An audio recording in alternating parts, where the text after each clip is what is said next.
Welcome to day 28, Chopsticks. This is really fun to play on the piano because of the dissonance and you keep getting further away and coming back in. This is in 3. The little sideways V's are accents. You give a little bit of a punch, a jab. I will give 1, 2, 3, 1, and then we'll come in. Here we go. 1, 2, 3, 1.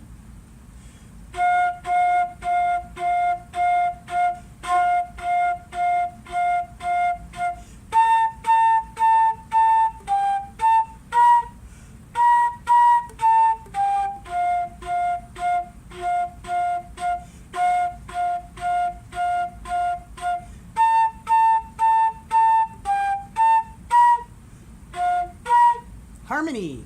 1, 2, 3, 1.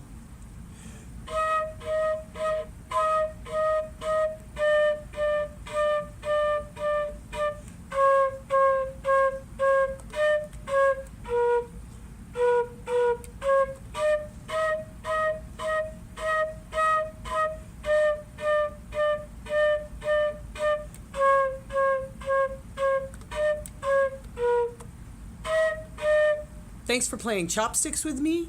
Notice there's a first ending and a second ending. You play the first ending the first time, and then you skip over it and play the second ending the second time. If this video helped you, give it a thumbs up or accent the like button, and happy holidays!